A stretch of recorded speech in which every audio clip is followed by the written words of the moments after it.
पिछले क्लास में हमने फंक्शन के बारे में बताया था। आज हम सीखेंगे प्रोग्रामिंग विथ फॉक्सट्रो, यानी प्रोग्राम अगर हमको फॉक्सट्रो के अंदर बनाने हैं, लिखने हैं, तो कैसे लिखे जाते हैं। सबसे पहले हम प्रोग्राम के बारे में जानना चाहते हैं कि प्रोग्राम होता क्या है। तो प्रोग्राम्स के बारे में हम आपको बताना चाहते हैं कि कलेक्शंस ऑफ फंक्शन कह सकते हो, यानी कई फंक्शन को अगर हम आपस में मिला दें और उसे एक फ़ाइल का रूप दे दें तो हम कह सकते हैं कि वो प्रोग्राम फाइल है। फंक्शन जो अलग अलग कार्यों के लिए हमने अलग अलग फंक्शन का यूज़ किया है, ठीक उसी तरह आप फॉक्सट्रो के अंदर प्रोग्राम को बना सकते हो अलग अलग फंक्शन का, अलग अलग कमांड का प्रयोग करके।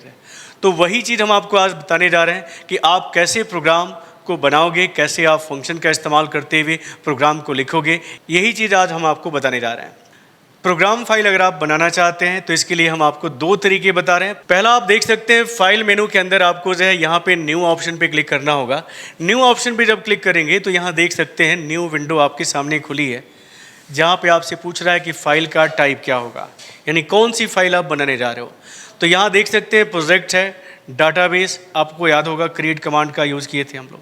यहाँ से भी हम डाटाबेस फाइल को बना सकते हैं, टेबल बना सकते हैं, क्वेरी बना सकते हैं, फॉर्म, रिपोर्ट, लेबल, और यहाँ देखिएगा यहाँ दिया है प्रोग्राम।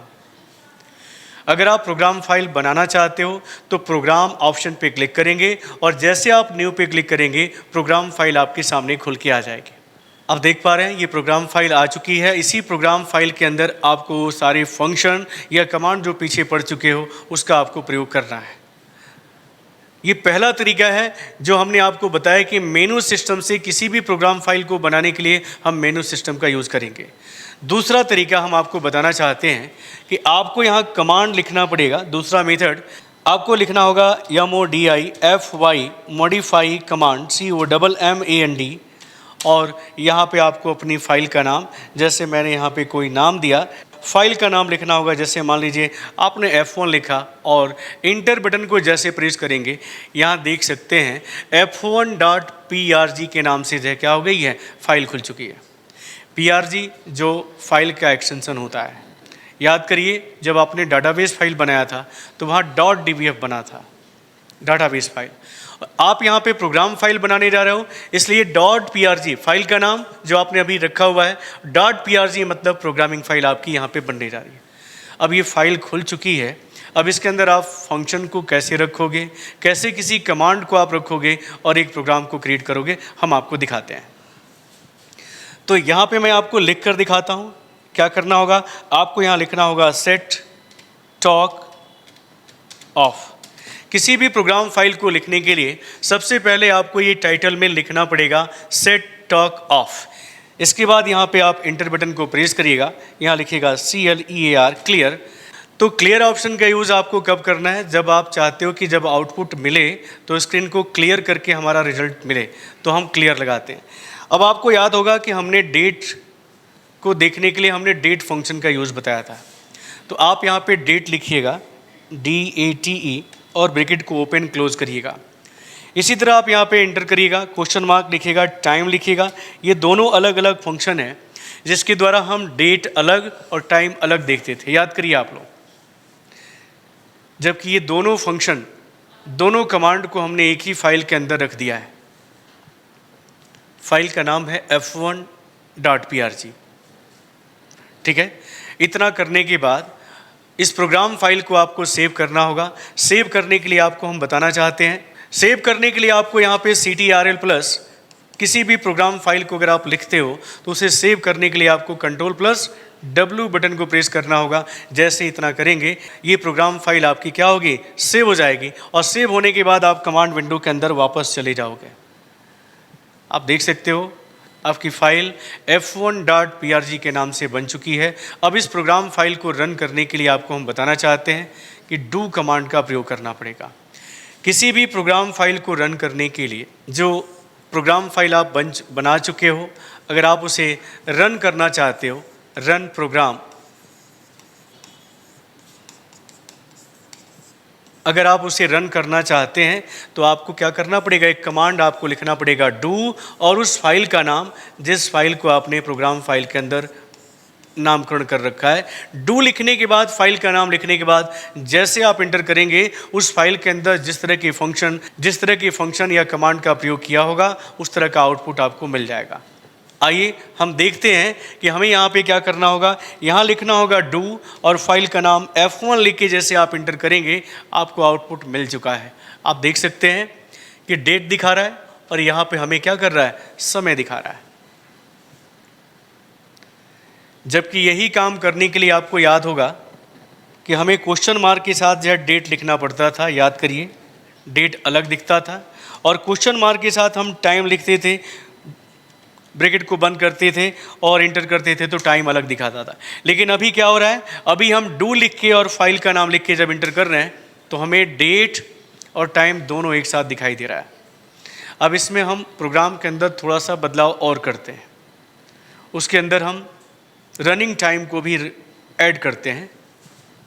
इसके लिए हमें क्या करना होगा कि फिर से हमें मॉडिकाम वाली फाइल को ओपन करना होगा, F1 वाली फाइल को। फाइल जब ओपन हो जाएगा तो यहाँ पे एक फंक्शन आपको इस्तेमाल करना होगा, लिखना होगा सेट क्लॉक ऑन। ये कमांड भी हम अलग से आपको बताए हुए हैं। ये क्या करता है, हमारे स्क्रीन के ऊपर रनिंग टाइम को डिस्प्ले करता है, रनिंग टाइम को दिखाता है। जैसे आप इंटर मारिएगा आपके राइट टॉप कॉर्नर पे क्या हो, टाइम चलते हुए आपको दिखाई देगा। ये आपका क्या करता है, ये आप जो डेट और टाइम आप देख रहे हो, जो करेंट टाइम हो रहा होता है उसी को डिस्प्ले कर देता है। जबकि जब ये जो फंक्शन आप इस्तेमाल कर रहे हो ये आपको टाइम चलते हुए दिखाएगा, सेकंड, मिनट और आवर को बदलते हुए दिखाएगा। तो यहाँ पे हम फिर से Ctrl+W को सेव करते हैं और सेव करने के बाद डू फाइल का नाम लिख के इंटर करते हैं। आप देखिए कि यहाँ ये कमांड विंडो है, यहाँ पे डेट और टाइम तो आपको दिख ही रहा है, साथ में यहाँ पे आपको वो समय भी दिखाई दे रहा है। मैं इसको थोड़ा सा छोटा करता हूँ, यहाँ देखिए जाए, यहाँ पे वो समय भी दिखाई दे रहा है और देख सकते हैं सेकंड वाला जो समय है वो आपको रन करते हुए दिखाई दे रहा है। हमने बोला था कि अगर इस टाइम को चाहते हो कि हम और लेफ़्ट साइड में दिखाएं, टाइम को लेफ़्ट साइड में शो करें, तो इसके लिए हमें फार्मूले में थोड़ा सा बदलाव करना पड़ेगा। आपको प्रोग्राम फाइल के अंदर दोबारा जाना पड़ेगा, यहाँ पे इंटर करिएगा। इंटर करने के बाद हमने एक कमांड आपको दिया था, आपको लिखना होगा सेट क्लॉक टू। हमने बोला था कि रो और कॉलम को आप यहाँ पे डिफाइन करिएगा। मान लीजिए आप 5वें रो के आप 10वें कॉलम पे देखना चाहते हो तो आप 5वें रो के 10वें कॉलम पे इस रनिंग टाइम को डिस्प्ले कर सकते हो। फिर से प्रोग्राम को आप रन करिएगा, सेव करिएगा। सेव करने के बाद जब आप डू करेंगे तो आप देख सकते हैं कि डेट और टाइम के साथ ये रनिंग टाइम भी आपको क्या हो रहा है, शो हो रहा है। तो आपने क्या देखा, आपने देखा कि एक फाइल के अंदर हम फंक्शन को, हम कमांड को क्या कर सकते हैं, सेव कर सकते हैं। जो अलग अलग फंक्शन जो अलग अलग कमांड के लिए यूज़ कर रहे थे वो एक फ़ाइल के अंदर सेव करके उसको हम रन कर सकते हैं।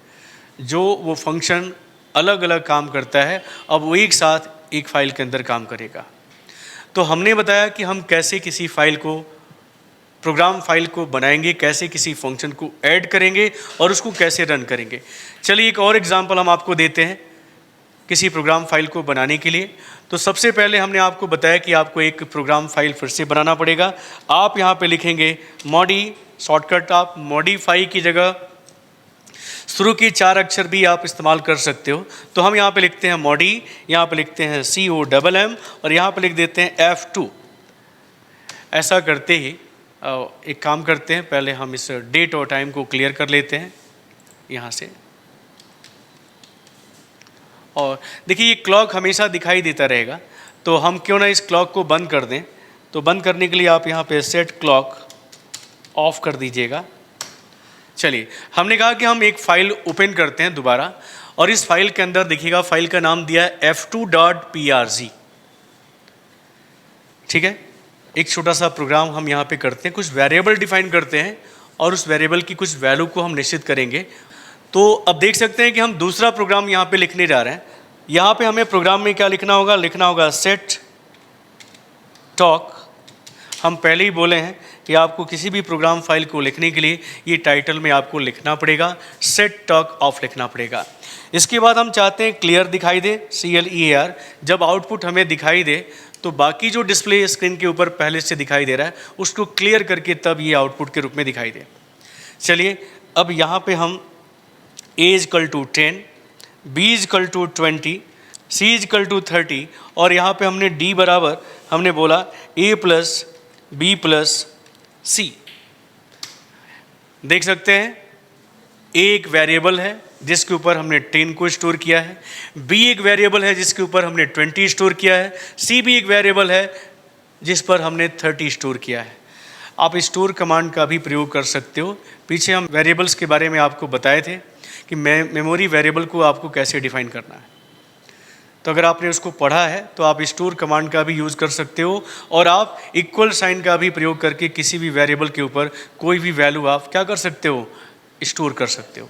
जैसे आप देख रहे हो कि A पर 10 को स्टोर किया गया है, B पर 20 को स्टोर किया गया है, C पे 30 को स्टोर किया गया है और D पर A plus B plus C को स्टोर किया गया है।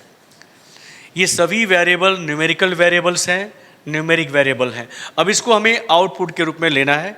तो अब देखिए यहाँ पे हम E बराबर D बटा 3 कर देते हैं। हम अगर औसत भी निकालना चाहते हैं तो D बटा 3 यानी संख्याओं का योग बटा संख्या।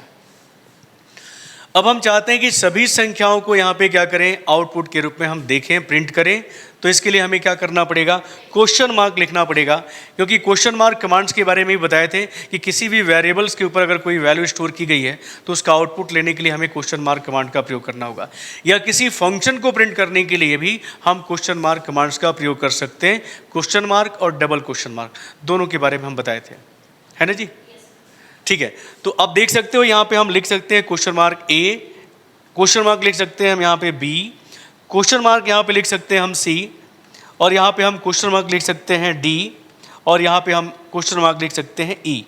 अभी हम वैल्यू आप भी मैसेज भी प्रिंट करेंगे, पहले इतना हम देखते हैं। हमने स्टोर किया, हमने ये कैलकुलेशन किया और ये हम प्रिंट भी कर रहे हैं। अब प्रोग्राम को क्या करेंगे, प्रोग्राम को सेव करेंगे। सेव करने के लिए हम बता चुके हैं कि आपको कंट्रोल प्लस W का प्रयोग करना होगा। कंट्रोल प्लस W को जैसे आप प्रयोग करेंगे आपको दोबारा वो कमांड विंडो के अंदर भेज देगा। और अभी हम पिछले प्रोग्राम में बता चुके हैं कि प्रोग्राम को रन करने के लिए आपको डू फार्मूले का प्रयोग करना पड़ेगा। आपको यहाँ लिखना पड़ेगा डू और फाइल का नाम लिखना पड़ेगा F2 और इंटर। इंटर करते ही आप देख सकते हैं कि यहाँ पे 10 जो A की वैल्यू है, 20 जो B की वैल्यू है, 30 जो C की वैल्यू है, और D पर हमने बोला था कि A plus B plus C यानी 10 प्लस 20 प्लस 30 इजकल टू 60, और ये E का मान दिखा रहा है 20 औसत। लेकिन हम चाहते हैं कि A इक्वल टू दिखाए 10, value of A value of V, यानी कैरेक्टर और नंबर दोनों डिस्प्ले दिखाई दे। तो इसके लिए हमें फार्मूले में थोड़ा सा चेंजिंग करना होगा, प्रोग्राम में थोड़ा बदलाव करना पड़ेगा। आप उसी प्रोग्राम को दोबारा खोलिएगा। खोलने के बाद देखिए यहाँ पे आपको क्या करना पड़ेगा, यहाँ लिखना पड़ेगा डबल कोटेशन के अंदर, डबल कोटेशन में आप यहाँ लिखेंगे value of A is equal to, double quotation के अंदर लिखना होगा आपको प्लस STR। आपको याद होगा मैंने STR फंक्शन का भी यूज़ बताया था कि STR फंक्शन का यूज़ आपको कैसे करना है और कब करना है। हमने बोला था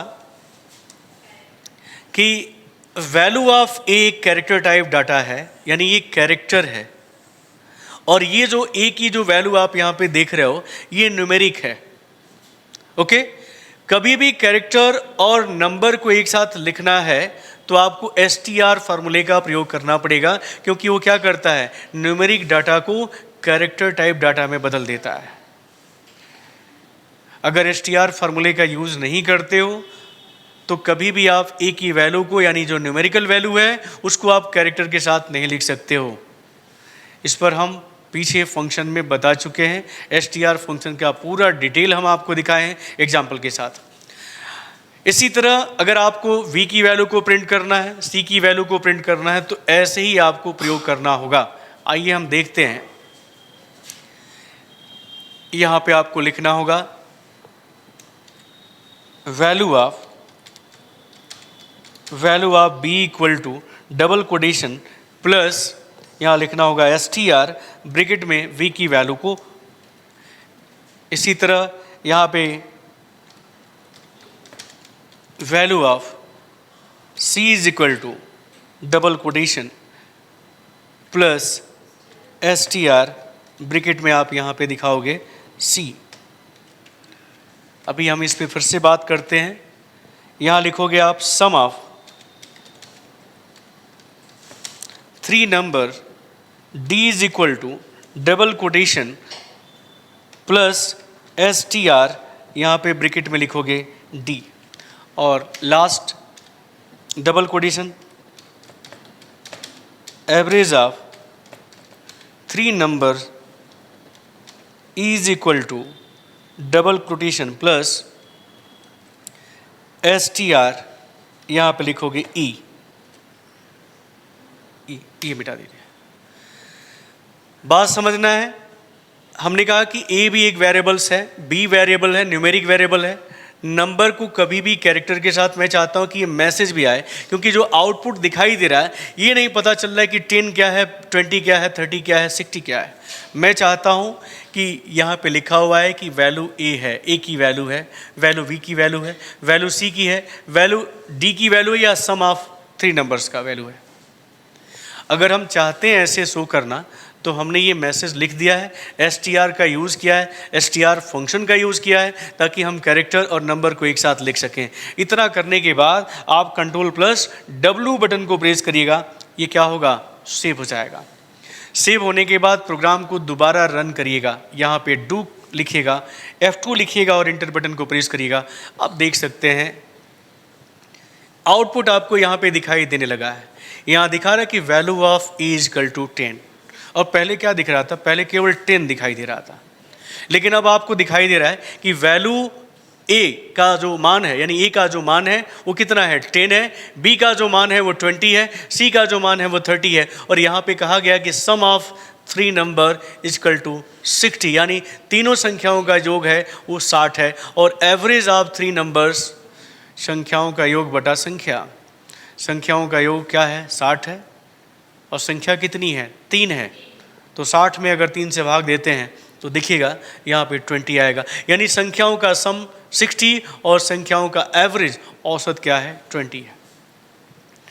तो आपने क्या किया, आपने एक ऐसा प्रोग्राम बनाया जिसमें आपने क्या किया है, 3 संख्याओं को जोड़ा है और तीनों संख्याओं का आपने क्या किया है, औसत निकाला है, और उसका आपने यहाँ पे क्या किया है, आउटपुट निकाला है।